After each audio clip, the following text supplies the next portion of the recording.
มึงมาอีหยังอ้าวคงโปเป็นเอิญมากินเขาไผเอิญมึงกูบ่ได้เอิญมึงกูเอิญดูกูพี่นี่มึงไปกินอยู่พุ่นกูจะกินความผ้ากับมึงคือบ่อยหน่อยกินน้ำกันพอให้มันกินน้ำอีหยังมันบ่แม่นลูกพอแล้วว่าแม่นน้องโตลูกมันฟ้าวกินหันกินได้หลายจังนั้นมันมาหยาดกินมันคือบ่มีตอนมันคือมีแต่หนำพอเป็นโธ่อย่ากินตอนได้กินแต่หน้ามันก็บุญหัวมึงแล้วอีลูกบ่มีพอดิกินยังหั่นกินบักหมี่มาติลาล่าเอิญมันยังดูบ่ต้องเอิญให้ดากินน้ำเศร้าโลดมึงบ่ต้องมาลูกกูสิบ่อิ่มให้ดากินแน่น้อยหนึ่งก็ได้บ่คันมึงอยากไปกินน้ำพอมึงพุ่นอีลูกบ่มีพอสิมาหยาดลูกกูกินอีกอีลูกบ่มีพอเอ้ยมึงบอกแม่งแม่นบ่ว่ากูบอกให้มึงกินข้าวบ่ให้เงินมึงซื้อขนมหั่นดาขอโทษมึงบ่ต้องมาขอโทษกูบอกมึงจังได้คันมึงบอกแม่มึงกูสิตีมึงโอ้ยอย่าเตียล่าทอนบ่เป็นดาย่านเจ็บย่านเจ็บแบบเป็นหยังมึงบ่ฟังควบคนบ่ฟังควบมันก็ต้องเจ็บ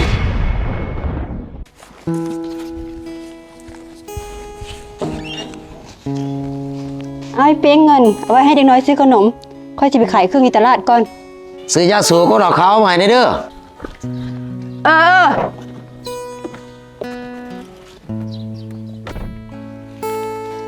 20,000ดีๆนี่20,000นี่ลูกอ้าวคงคอยได้พอเป็นคือว่าแม่ให้ผู้ละ10,000มึงสิเอาไปสั่งเงินยังเด็กจังหน่อยคอยก็อยากกินขนมคือกันได้พอเป็นอยากกินก็ไปขอพ่อมึงพุ่นติกูเป็นพ่อมึงแล้วห้ามบอกแม่มึงเด้อว่ากูบ่ให้เงินมึงหั่นคันมึงบอกแม่มึงกูตีมึงโดดพอคือบ่ให้เงินนอกบ่ให้มันดอกลูกเอาไปโดดไปซื้อขนมบ่ต้องปั้นให้มันกินเด้อบ่เป็นหยังหรอกก็สิปั้นให้ดอก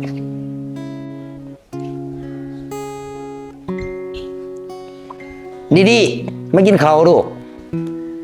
โรยพาป้าไปกินข้าว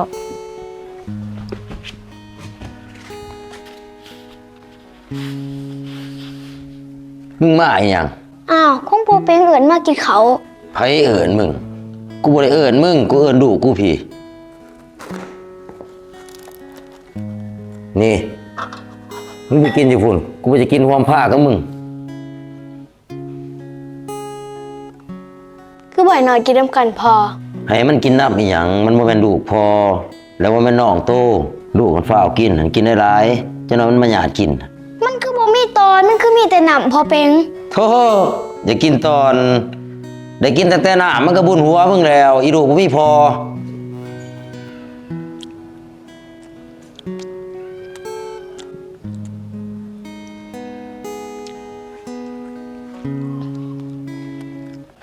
นี่ลูกกินตอนฉีดนี่ได้ร้ายนี่มันจะใหญ่ไวๆเด้อกินลูกกินได้ร้ายเด้อ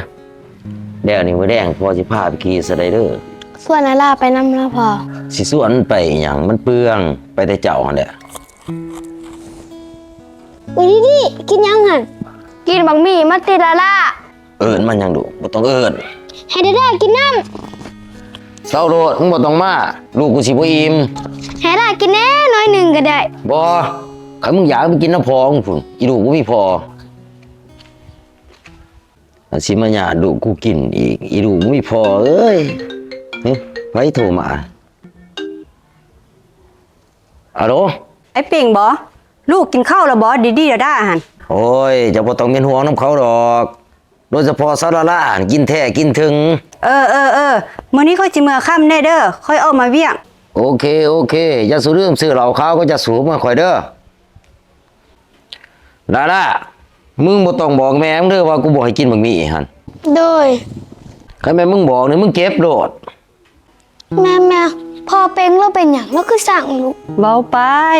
เราก็ฮักคือกันหั่นแล้วบ่แม่นดอกเราฮักแต่ดีๆลูกเราอย่าเว้าไปทั่วทีบเด้อลูกเด้อจนให้พ่อเป่งได้ยินหั่นเราสิเสียใจได้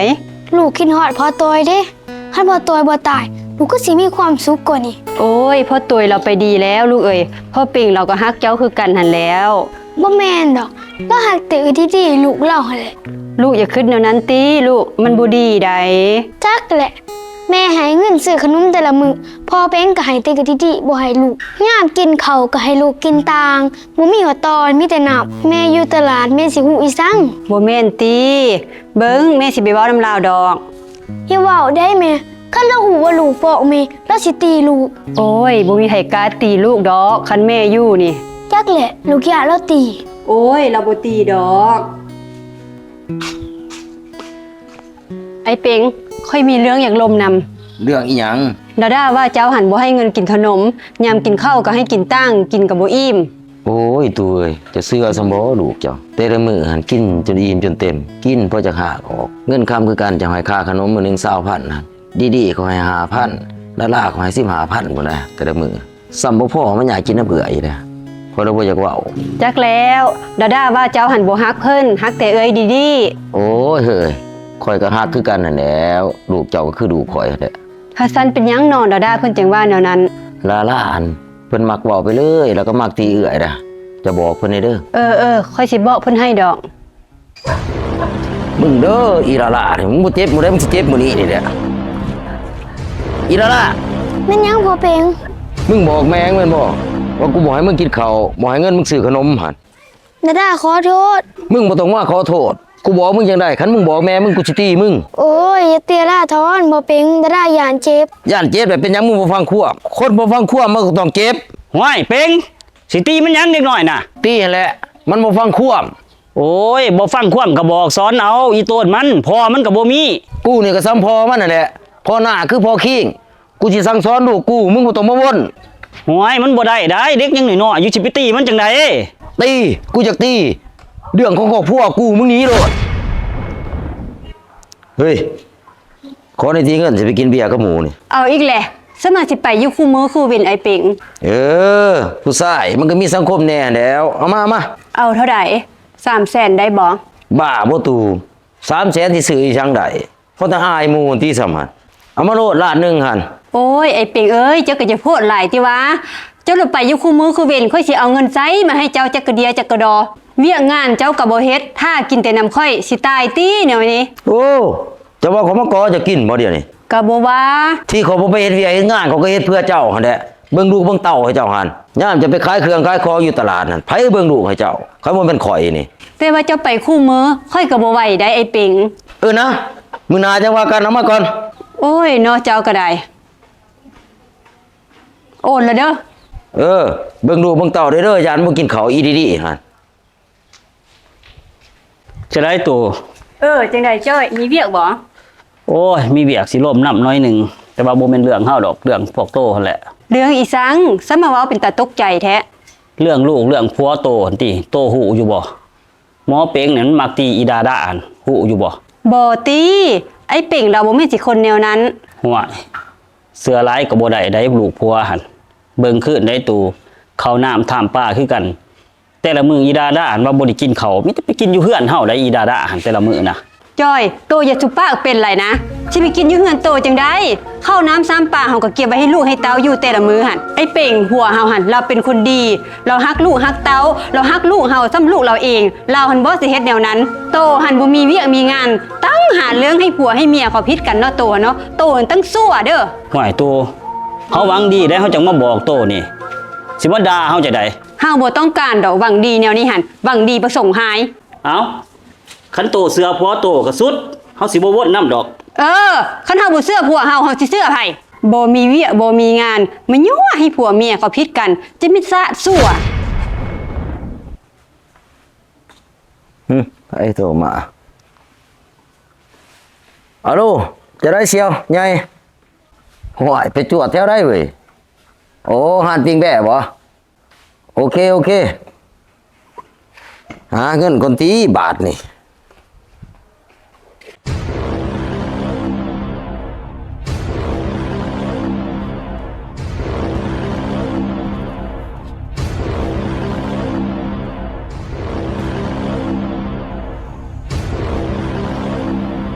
ไอ้เป็งเจ้าเห็นว่าเงินในตู้นี่จักไปใส่ จักแล้วขอบ่จักน้ำจัดหรอกเฮ้ย มันสิไปไสสั่นเจ้าก็ว่าบ่ได้เอาค่อยก็บ่ได้เอา ห่วยว่าแม่นอีลาล่าลูกจะบ่เอาซะนะ เว้าไปเด็กน้อยมันสิจักรักเงินรักคำ เฮ้ยข่อยเห็นมันเอาเรื่อยๆอยู่ มันบ่ได้ดีเด้อลูกเจ้าหันบ่ได้คือลูกข่อยได้คันอีดีๆลูกข่อยนี่ข่อยเชื่อแต่ว่าลูกเจ้านี่ข่อยบ่เชื่อ หันติคันเว้าล่ะลูกเจ้าลูกค่อย เสียจะได้สนะของลูกเจ้ามันบ่ดีบอกเลยเสียอารมณ์ โอ้ยเว้าซ้ำนี่ก็หายเนาะดีๆแล้วด้าลูกบ่ได้เอาติ บ่ ไปดีๆแล้วมาดาด้า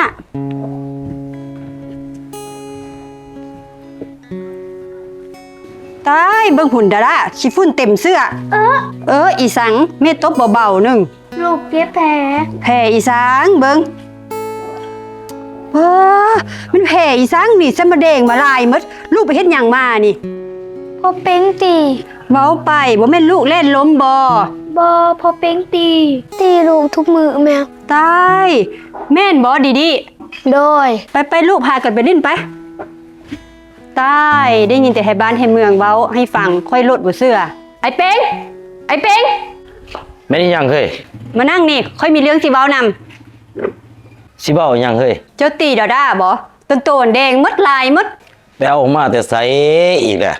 ข่อยโดนฮักคือลูกคือเต่าข่อยนี่ข่อยสิไปตี้มันเฮ็ดอีหยัง ก็แม่นหั่นแหละอีตาจ้อยมาบอกค่อยหลายเทื่อแล้วแต่ค่อยบ่เชื่อค่อยบ่คิดว่าเจ้าสิเป็นคนแนวนี้ ก็ล่าให้เจ้าเสือไทยบ้านหั่นบัดผัวตัวเองเราบ่เสืออันไทยบ้านบ่หาข้าวให้เจะกินน่ะแต่ละมื้อ เจ้าอย่าสุมาเว้าในเปงค่อยฮู้หมดแล้วดีๆลูกเจ้าเองก็บ่เว้าให้ค่อยฟัง โอ้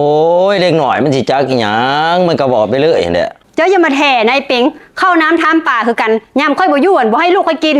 อันบ่ให้กินจังใดแต่ละมื้อก็ให้กินจนพุ่งสิจีก ค่อยบ่เชื่อเจ้าดอกค่อยฮู้แจ้งแล้วเดี๋ยวนี้หันเขาเว้าดาหันไปเลาะขอกินข้าวเฮือนนั้นไปเลาะขอกินข้าวเฮือนนี้ตะกี้ค่อยหันบ่เชื่อคิดว่าเขายั่วให้ค่อยกับเจ้ามันผิดกัน ก็แม่นนั่นแหละเฮ้ยเขาย่อให้เฮาผิดกัน อันจะสิไปเสือหลายถอนไทยบ้านไทยเมืองหั่น ค่อยบ่เชื่อดอกไทยบ้านไทยเมืองเว้าหันค่อยเชื่อลูกค่อยกับเชื่อลูกเจ้าเว้าเด็กน้อยหันมันบ่ตัวดอกมันเว้าแต่ความจริง หั่นดิคันเว้าก็แนวนั้นแหละเจ้า มื้อนั้นก็คือกันลักเงินค่อยไปแล้วก็ตู้ว่าลูกค่อยลัก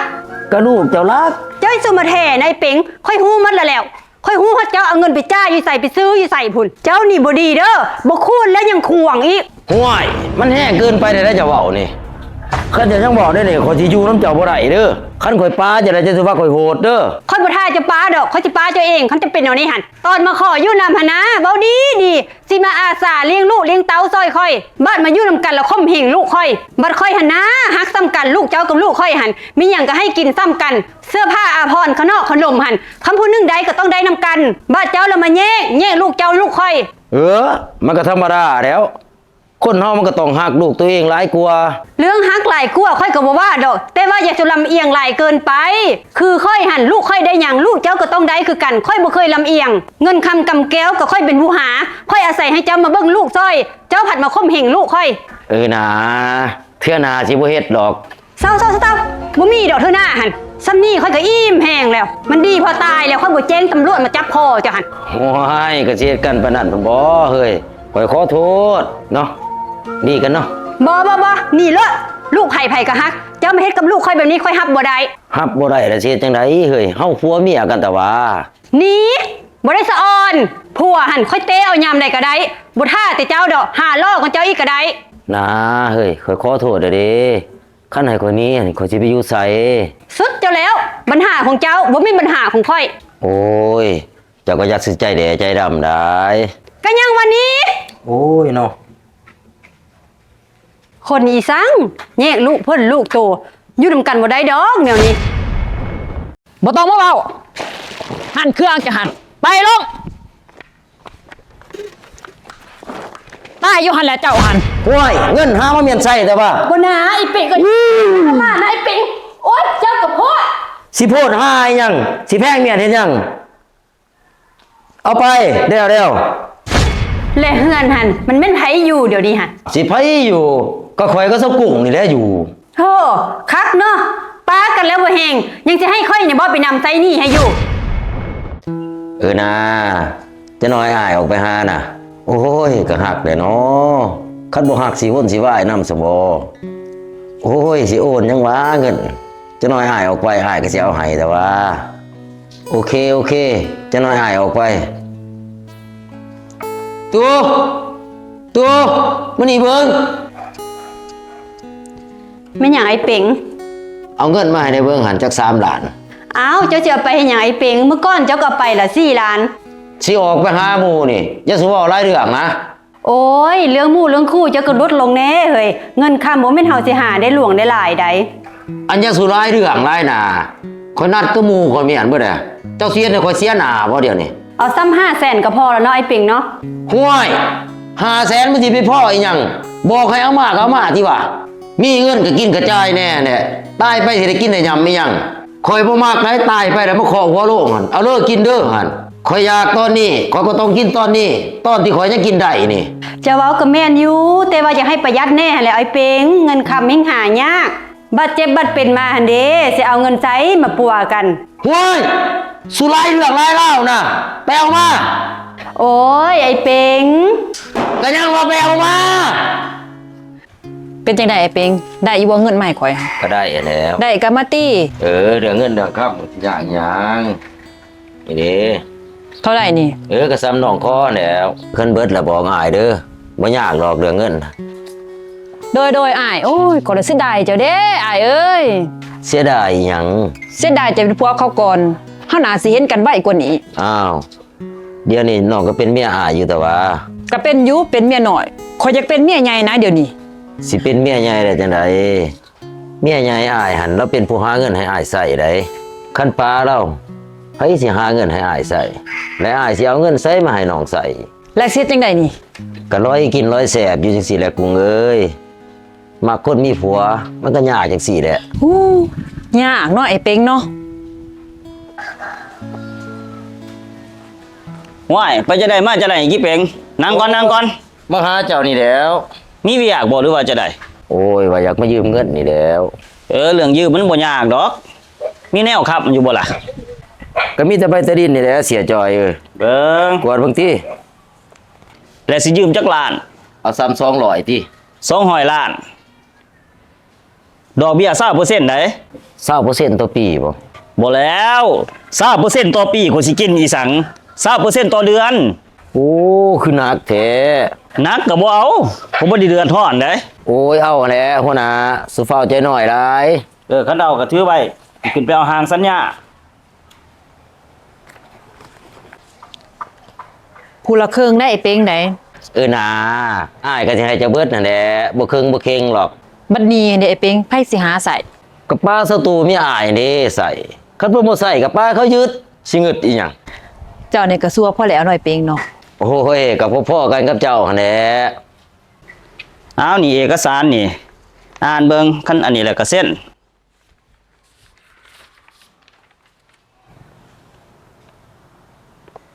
อ้าวเสียจอย อันนี้มันเป็นสัญญาซื้อขายเลยบ่แม่นสัญญากู้ยืมเลยนี่ โอ้ยคู่มือนี่เขาก็เฮ็ดรูปการนี่หมดนี่แล้วเจ้าสิไปญาตินี่หยังว่าแต่เจ้ามีเงินมาใส่ข่อยหันข่อยโอนให้เจ้าคืนก็ได้ โอ้ยมันสิเป็นบ่เสียจอยแนวนี่ เป็นหยังสิบ่เป็นผู้อื่นมายืมข่อยก็เฮ็ดแบบนี้หมดนี่แหละสรุปแล้วสิเอาหรือบ่เอาคันบ่เอาแล้วก็แล้วเขาบ่ได้เงิดได้ โอ้เอา เอาแล้วก็เส้น เส้นนี่เนาะ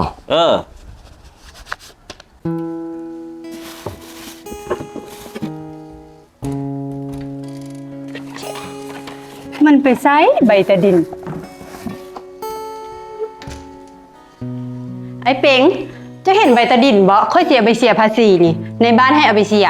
หาจนเมื่อยแล้วบ่เห็น มันสิเห็นจังไดข่อยเอาไปจำแล้วบ่แฮง อ้าวเจ้าเอาไปจำลำไผ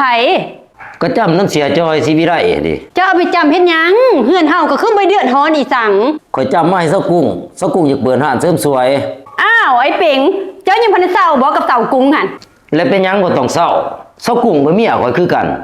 ตายไอ้เป๋งเจ้าจะมาเว้าอย่างฉันมันไผสิหาไสหาเสียเขาบัดนี้ ก็เจ้าออกได้หาคันบ่เป็นเจ้าสิเป็นไผ ก็ให้เสากุ้งอันติไสเนี่ยเจ้ายืมไปให้เสากุ้ง โอ้ยเซากุ้งเราเปิดร้านใหม่เราสิเอาเงินมาแต่ไสเจ้าก็จะเห็นแก่โตแล้วนะตู่อันนี้สำนั้นบ่ว่าจะสิมีปัญญาจ่าย ไอ้เป๋งเงินเฮานะบ่ได้มีคือตะกี้ใดๆเจ้าเอาไปเท่าละเล็กเท่าละน้อยมันก็หมดเป็นตะวะ อันจะสุเว้าหลายนะตู่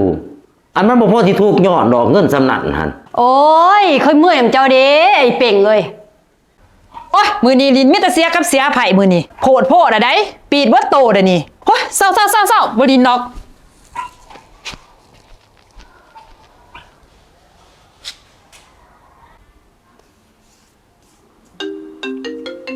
ไปได้โทรมาโอ้สกุ่งโทรมาจังเด้อะโลเป็นยังเอ้ย ไอ้เป็งบ่โอนเงินให้ในตี้สิแก้มื้อนี่ติปีดแล้วนี่ สิเอาเท่าไหร่ จัก5ล้านนี่นะ โอ้5 ล้านอ้ายสิเอามาแต่ไส เจ้าก็เอาเมียเจ้าหันเด้เจ้าก็อย่าสิโพดหลายเท่านี้แหละโอนมาไว้ คันเจ้าเอาไปหันมันหมดเลยเด้อเฮ้ยบัดเจ็บบัดเป็นเด้สิเอามาที่ไส ห่วยบอกให้โอนก็โอนมาแล้วนะ โอนจังได๋ก็ยังว่าคันโอนไปมันก็หมด ห่วยเงินหามาเมียนใส่แต่ว่า บ่นะไอ้เป็งก็มานะไอ้เป็งโอ๊ยเจ้ากับพ่อ สิโพดหาอีหยังสิแพงเมียนเฮ็ดหยังเอาไปเร็ว เจ้ากับโพดแนวนี้เขายุ่งเจ้าบ่ได้ดอก อยู่บ่ไรก็หนี้ติรู้สึกสบายเสบยดีแต่ศัตรูนี้ เจ้าป้าเลิกได้ตี้กับเมียหันบ่ว่าตี้สิคืนหากันอีก จ้างก็บ่คืนเฮ้ย ดีคันสันว่าแต่คอในตีเงินสิไปดินไผกับหมู่ บ่มีเด้อเฮ้ยเขาบ่ได้โจงเงินให้ข่อยพ่อกีบเลยเขาปาแต่เฮือนนี่ให้ แน่สิเฮ็ดจังไดบัดนี้สิอยู่สิกินจังไดคันบ่มีเงิน ก็เฮ็ดเสริมสวยนี่บ่ได้เงินบ่เฮ้ยคือว่าลงทุนไปตั้ง 2-300 ล้าน สิให้มันได้จังไดจะเห็นข่อยเปิดห้านซะบ่ เอ้าเจ้าคือบ่ไปเปิดห้านหาเงิน คันข่อยเปิดห้านข่อยสิมีเวลาใดไปดินไผ ว้ายจะได้พวกเจ้าคือมิดมีซีซ่อมแท้บัดนี้3 เดือนแล้วได้ต้นก็บ่ได้ดอกก็บ่ได้หัน อ้าวศัตรูเพิ่นบ่ได้โอนให้เจ้าบ่ บ่มุ้ยไผโอนดอกขอโทษแซ่เราว่าเราบ่เกี่ยวของกับเจ้าแล้วเราปากับเจ้าแล้วเราบ่จ่ายให้แล้วว่ะ เพิ่นว่าแน่นั่นบ่ เออ โอ้ขออีก2 วันข่อยสิไปเคลียร์เงินมาให้เด้อเสียจอย 2 วันล่ะเป็น2 วันเด้อคันเกินนี่กูสิยืดหมดนี่ เจ้าอย่าลืมเด้อสัญญามันเป็นสัญญาซื้อขายมันบ่เป็นสัญญากู้ยืม2 มื้อคันบ่ได้นี่มีปัญหา ป้าศัตรูนี่เป็นจังได หันติสิเฮ็ดจังไดก็เฮ็ดได้เป็งจังน้อยเขาไล่เฮาหนีได้นี่ เจ้าท่าอยู่นี่เด้อข่อยสิไปบอกกับเพิ่นเบิ่งศัตรูตู่ มาอีหยัง ก็มีเวียกนั่นแหละคันบ่มีเวียกก็บ่มาเหยียบเราเฮือนเจ้า เวียอีสั่นก็เว้ามาติล่ะเฝ้าหนี เจ้าคือบ่จ่ายหนี้ข่อยแต่ข่อยเอาเฮือนไปจำนำเสียจอยหั่น เฮ้อยืมเงินไปให้เมียน้อยไสจะให้ค่อยนี่บ่ไปจ่ายหนี้ให้ อ้าวคันเจะบ่จ่ายได้สิเฮ็ดจังไดบาดนี้เจ้าน้องเขาก็มายืนเฮือน เฮือนค่อยก็มอบให้เจ้าแล้วเด้ก็สุดเจ้า ห้วยตู่เว้าดีๆได้เจ้าน้องเขามายืนเฮือนได้เสียจอยแล้วบ่ได้ฮ้อแอก็ไผได้ และเฮือนหันมันแม่นไผอยู่เดี๋ยวนี้หัน สิไผอยู่ก็ข่อยก็เซากุ้งนี่แหละอยู่ โธ่คักเนาะป้ากันแล้วบ่แฮงยังจะให้ค่อยนี่บ่ไปนำไสหนี้ให้อยู่ อันจะสุเว้าหลายนะตู่โอนเงินให้เสียจอยหั่น ค่อยบ่โอนพุ่นไปให้อีกุ้งเมียน้อยเจะพุ่นจ่ายหัน ห้วยตู่ข่อยผัวเจ้าใด ผัวจังได้ป้ากันบ่แฮง โว้ปากันบ่พอข้าวปีกาค่าแข็งเนาะเจ้าเนาะคันสิโอนโอนโลดเจ้าน้อยมีปัญหา หนีไปเบ่งไปหนีไป เจ้ากล้าอะไรข่อยบ่เดี๋ยวนี้ เออค่อยไล่เจ้าหนีเสะ ตู่ข่อยสิให้โอกาสเจ้าอีกบาทหนึงเจ้าสิโอนน่ะฟ้าโอน ก็ยังบ่หนีเสะ โอ้ปีกาค่าแข็งเนี่ยเนาะเดี๋ยวนี้เนาะจื้อไว้ เออ บ่เหลือใจแท้เด้โอ้ยโอ้ยโอ้ยโอ้ยโอ้ยเป็นจังไดคือสิเป็นรอยเป็นมึนบาดนี้โอ้ยโอ้ยโอ้ยสมมุติเป็นจังซี่เด้บาดนี้โอ้ยโอ้ยบ่ไหวแล้วโอ้ยบ่ไหวโอ้ยเป็นจังนี้สมมาเจ็บมาบาดเดียวโอ้ยโอ้ยกุ้งเอ้ยกุ้งเมาข่อยนะกุ้ง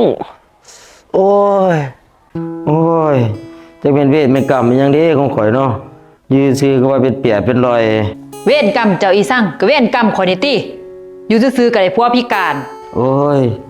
จะขึ้นมาว่าจังซี่กับข่อยเฮ้ยเมียเก่าข่อยบ่ได้เว้าจังซี่กับข่อยได้ ห่วยข่อยบ่แม่นเมียเก่าเจ้าข้าสั่นก็ไปเอิ้นเมียเก่าจะติมาเบิ่ง โอ้ยสิไปเอิ้นเขามาหยังเขาบ่แม่นเมียข่อย เจ้าคนที่เมียข่อยนี่ อุ้ยเศร้าเด้อขอยบ่ได้อยู่นำเจ้าเด้อสิว่าเป็นภาระให้ข่อยหยังคนพิการแนวนี้นี่ เจ้าคือบอกเด้อนี่เฮ้ยจะหยอกข่อยบ่หรือจังใด ยอหัวแตกจะอีสัง เงินก็บ่มีให้ใส่สำมน้ำสิมาให้ข่อยเบิ่งจะอีก ฮัลโหลโทรมาอีสัง ตู้บ่เสิร์ชมาเบิ่งผัวจะได้เด้อพี่การยางบ่ได้ได้นี่ อ้าวก็เดียวว่าผัวเจ้าสิไม่ให้ค่อยไปเบิ่งอีสัง ห่วยคันจะบ่เบิ่งข่อยก็บ่เบิ่งได้ข่อยบ่เป็นบ้าได้สิเบิ่งเพิ่น สุดไผสิเบิ่งบ่เบิ่งแล้วก็แล้ว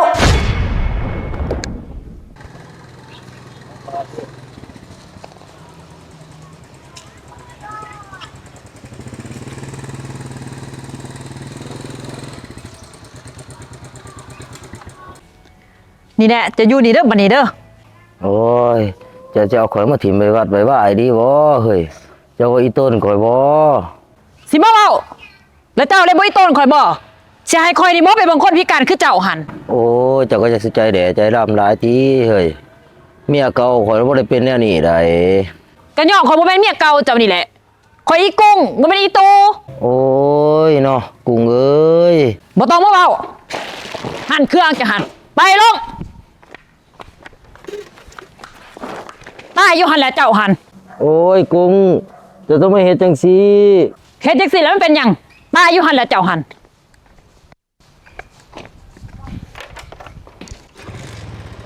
นอนตายอยู่นี่แหละ โอ้ยจังแม่นบาปเวรหยังเด้ของกูเนาะจักเสียจะไดเนาะจักไล่มันหนีออกจากเฮือนนี่นะ สิหยังอีหยังพอจะก็บอกไอ้จอย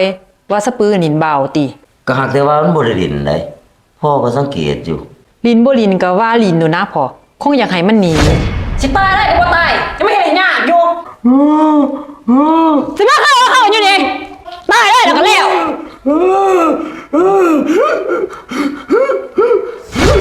กลับไปอยู่น้ำข่อยซา ไอ้จอยเอ้ยคนสิบอกแกเด้อข้าจะบ่คาพอจะทิมจ้างหัวกับบ่เมื่อ จอยมึงก็บอกว่าแหน่อีปือเมียมึง เอ้าเสื้อปื้อเป็นหยังพอ ก็เบี้ยเคลื่อนเบียกซ่านนั่นแหละมันเฮ็ดบ่ละเอียดอะอ้อมันขี้ข้าน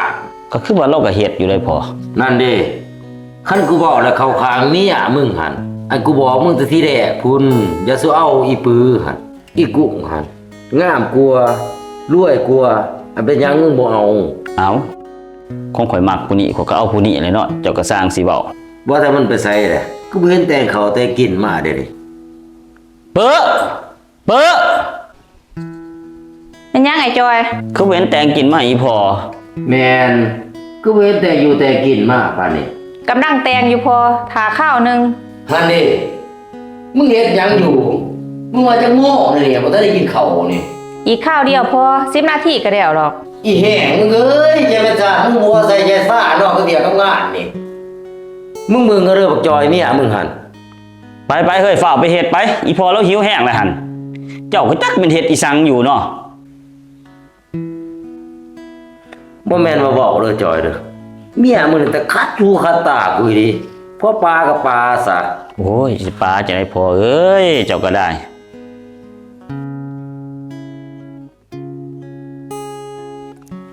สบายดีพ่อ โอ้สบายดีเอานั่งโอ้ไปจะได้มาจะได้หยังมาฝากมาตอนก็มาหลายแท้ ซื้อเสือกับสลิปมาตอน โอ้ใส่เบิ่งหั่นโอ้งามไหนนี่ งามแท้พ่อปู่ลูกเลือกเองกับมือได้นี่ อู้สิได้จะเด้กุ้งเอ้ยเจ้าหน้าสิได้เป็นลูกไผ่ข่อย เฮ็ดจังได๋แล้วน้าไอ้จอยลูกชายจะบ่มักข่อย ก็จะว่าพอมึนก็มาอยู่เดือนนี้มีคนดีๆงามๆมากบ่เอาแป้วอีปือพี่บ้าหั่นทุกข์ก็เพราะทุกข์มาอยู่นำบักจอย 2-3 ปีน่ะสดิบตัวเดียวมันก็ยังบ่เคยซื้อมาให้พอ ตามลูกได้ยินเขาเว้านี่สะปือนี่เราอย่าเป็นคนขี้ทีได้พ่อ โอ้ยบ่ว่าแต่เป็นคนขี้ทีลูกเอ้ยมันขี้ข้านพร้อมอันร่วมสารพัดขี้อยู่นำมันหั่นแหละอีปือหั่น แต่อีตวนจะเด้เนาะพ่อเนาะ อ้าวอีต้นพ่อหยังลูก อีตวนเจ้าได้ลูกไผ่บ่ดีหั้นแล้วพ่อสะปือหั่นข่อยได้ยินว่าขึ้นเฮือนได้กระจมสั่งพ่อปู่นะฮะ ห่วยมันแม่นบ่กู ก็แม่นหั่นติพ่อ ป้าอีนี่มันซะบ่ควงแท้เฮ็ดจังได๋เด้สิกำจัดมันออกจากเฮือนได้เนาะอันบักจอยนี่ก็โอ้ยลมเมียจนบ่มื่นหูมื่นตา มันก็ซัวหนึงอีบักจอยนี่ก็ดิ สิโทษอาจอยก็บ่ได้ดอกขอยย่านละถือของนะไอ้จอยนี่ หันติพ่อก็ว่าอยู่เลยจักเสียจะไดเนาะจักไล่มันหนีออกจากเฮือนนี่นะ สิยากอีหยังพอจะก็บอกไอ้จอยว่าสะปือนินบ่าวติ ก็หากแต่ว่ามันบ่ได้ดินได้พ่อก็สังเกตอยู่ ลินบ่ลินก็ว่าลินอยู่นะพอคงอยากให้มันหนี เออแม่นแน่เนาะ โดย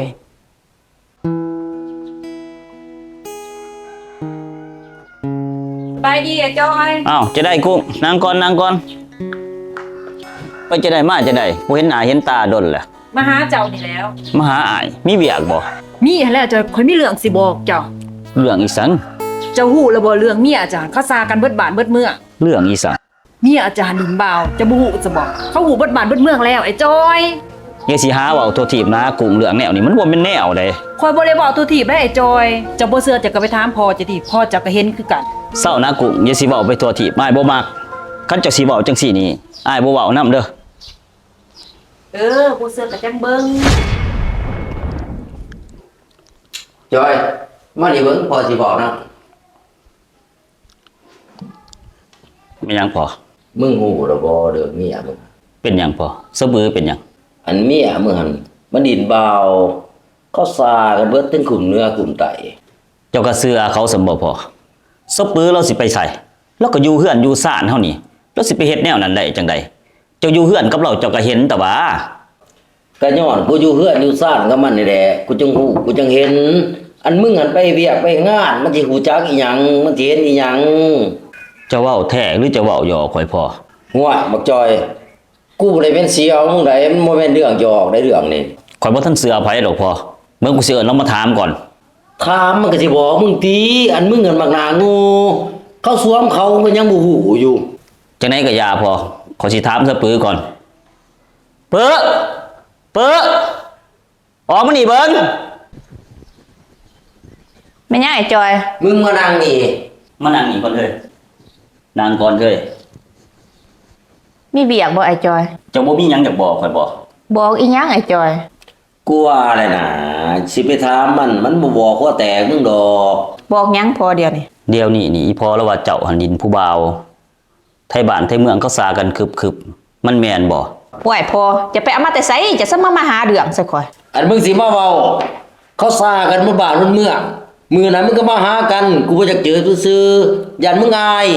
คันเจ้าเฮ็ดอีหลีก็หับมาสา ข้อยสิฮับจังได๋ข้อยบ่ได้เฮ็ด อันมึงสิแก้โตจะได้มันก็บ่ขึ้นดอก อันสองตากูก็เห็นสองหูกูนี่ก็ได้ยิน บ่ได้จอยข้อยบ่ได้เฮ็ดได้แล้วหาเรื่องซะค่อย จอยเอ้ยโตสิเสื้อไประหว่างพ่อที่เลี้ยงเจ้ามากับเมียที่เห็นกันบางใหญ่นี่ เอาจังสิซะปื้อเจ้ากับข่อยหันปากันซะและข่อยสิบ่เอาเรื่องเอาราวเจ้าดอกสินสมสร้างข่อยก็สิแบ่งให้เจ้าขอแต่ว่าเฮาจากันด้วยดี แต่ข้อยบ่ได้เป็นแนวนั้นนะไอ้จอย เจ้ายังสิมาแท้อยู่บ่โอ้ อุ้ยเอามาขับให้กูเนี่ยเนาะ ข่อยบ่คิดเลยได้ว่าเจ้าสิเป็นคนแนวนี้นี่ข่อยให้โอกาสเจ้าแล้วข่อยบ่ฟ้องเจ้าทำมิสจารหั่นเจ้ายังบ่พอใจบ่เจ้ายังสิมาแท้อยู่บ่ เจ้าอย่าเชื่อเขานะไอ้จอยเขาหาความซะค่อย โอ้เจ้าสิว่าพ่อข่อยหาเรื่องใส่เจ้าหั่นบ่พ่อข่อยบ่ได้ซัวคือเจ้าเด้อปือเด้อเจ้าซัวแต่เจ้าก็พอแล้ว ห่วยไอ้จอยเจ้าก็ฟังในที่ข่อยนี่ฟังแต่พอจังบ่ ข่อยก็ฟังพ่อก่อนพี่แหละเนาะข่อยสิฟังหัวแตกเจ้าอีสัง นะอีควง ฉันมันควงแต่คอยนี่แล้ว ป้ากับป้าซะ เออหนี เฮ้ยสมหนามึงบ่ต้องเสียใจหรอกจอยพอสิไปขออีนางกุ้งให้ดอก สุดเจ้าพ่อเจ้าเสียจะได้ก็เฮ็ดสุดเจ้าซะ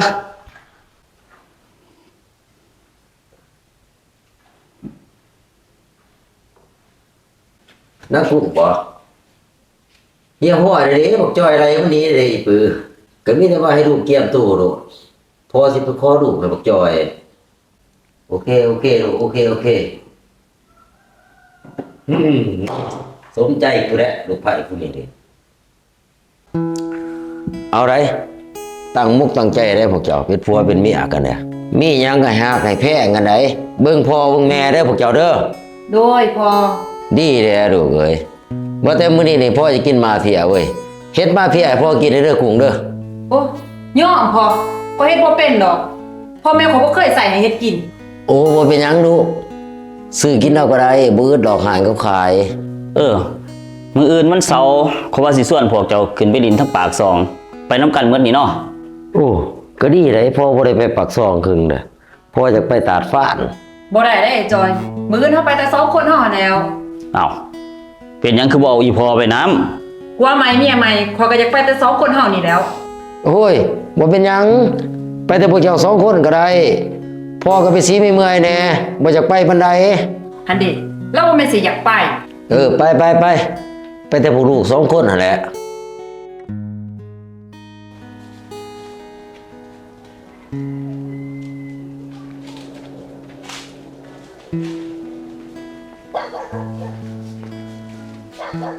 กุ้ง แม่นหยังพอ ซักเครื่องให้พ่อหน่อยที่ พูดบ่ได้ดอกพอเล็บเจลข่อยสิออก แล้วก็อยู่เฮือนพ่อแม่ข่อยบ่เคยใส่ซากได้พอ บ่เป็นหยังพ่อซักเองก็ได้ลูก โอ้จะสิซักเองบ่พอ จำเป็นแหละขมุยไปซักให้ ถ้าสั่นข่อยฝากเครื่องข่อยได้เด้อกับเครื่องไอ้จอย2กระตายอยู่เทิงหั่น อืม โอ้ถ้าควงเอ้ยเฒ่าสิตายยังสิมาให้หมู่ซักเครื่องให้บ่ได้สะออนนั่งหนาเจ้าเด้อ โอ้ยตายแล้วโนนแนวนี่เจ้าก็เบิ่งอีพอจังไดจังให้เราล้มไข่แต่ว่าของเจ้ายังแข็งเนาะพอเนาะอีต้นเจ้าเด้หอดคือสิบ่ทันตายง่ายดอกของยังแข็งอยู่พอเอ้ยว่าแต่เจ้าไปเฮ็ดจังไดนี่จังปาให้อีพอเราล้มเราเท้านี่ โอ้ยข่อยว่าสิซักเครื่อง เพิ่นก็มาหยาดในมือในตีนข่อยเพิ่นสิซักเองอันเด้ขนาดเจ็บเป็นก็ยังเป็นห่วงข่อยอยู่พอเอ้ย จะเบิ่งเราดีๆได้บัดนี้กุ้งได้ย่ามข่อยบ่อยู่ย่ามข่อยไปเฮ็ดเวียกคั่นป้อนข้าวป้อนน้ำเราเด้อเฮ็ดกินเฮ็ดอยากให้เราได้ นะตัวนั้นเจ้าก็บ่ต้องห่วงหรอกไอ้จอยพ่อเจ้าก็คือพ่อข่อยหั่นแล้วข่อยก็ฮักเราคือกัน คันจะเว้าจังซี่ข่อยก็เว้าใจแหน่เบิ่งเราดีๆเด้อพอข่อยไปเวียกก่อนเด้อพอเด้อบัดนี้เด้อโอ้ยเหนื่อยเว้ยมีแต่แนว สิตายได้ก็บ่ตายจะไม่เห็นหน้าอยู่สิมาเข้าอยู่นี่ตายได้แล้วก็แล้ว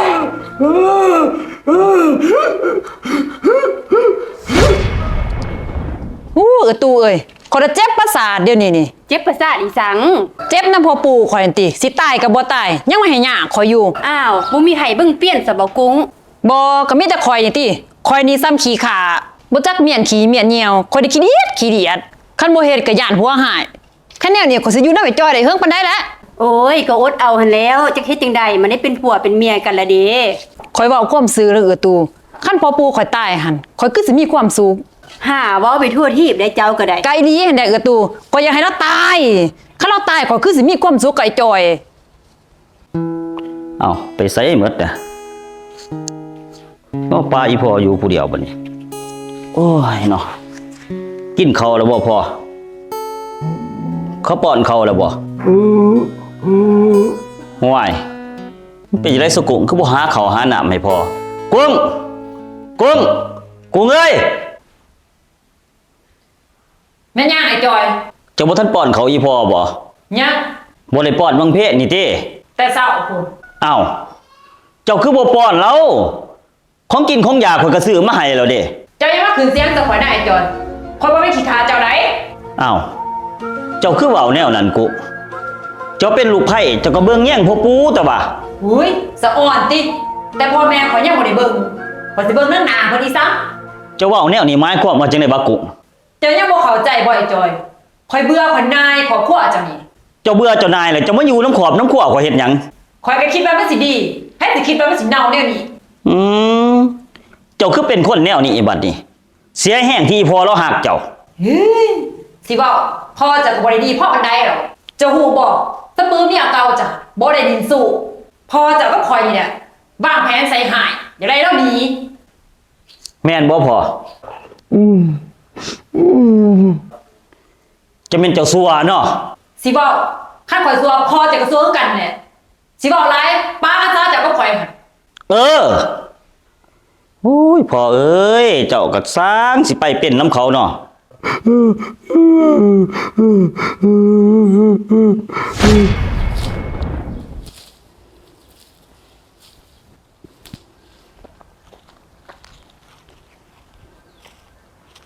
เฮ้ยข ข่อยมีเรื่องอยากเว้ากับเจ้า สิเว้าอีสัง ข่อยว่าสิมาส่วนเจ้าคืนเมื่อเฮือนเฮานั่นแหละ คืออีสังจะเอาเมียใหม่เด้อตะบ่ะ ข่อยเศร้าเลยเด้ข่อยป้าแล้ว ป้าเดี๋ยวก็สิมาหาข่อยเฮ็ดอีสังหาว่าตีว่าข่อยนี่ดินสู้ดินบ่าว โอ้ยต้นนั้นข่อยขอโทษข่อยฮู้แล้ว ว่าเจ้าอันถึกใส่ความอีพอก็สกุกมันใส่ความเจ้าข่อยฮู้แล้วข่อยขอโทษไปกลับมาอยู่นํกันเนาะเฮ้ยเนาะ เศร้าอะไรสิมาโตบหัวได้รูปหลังอยู่นี่ โอ้ยข่อยขอโทษเฮ้ยกลับไปอยู่น้ำข่อยซา ไอ้จอยเอ้ยข่อยสิบอกแกเด้อคันจะบ่ฆ่าพ่อจะทิ่มจ้างหัวก็บ่เมื่อ โอ้ยเนาะ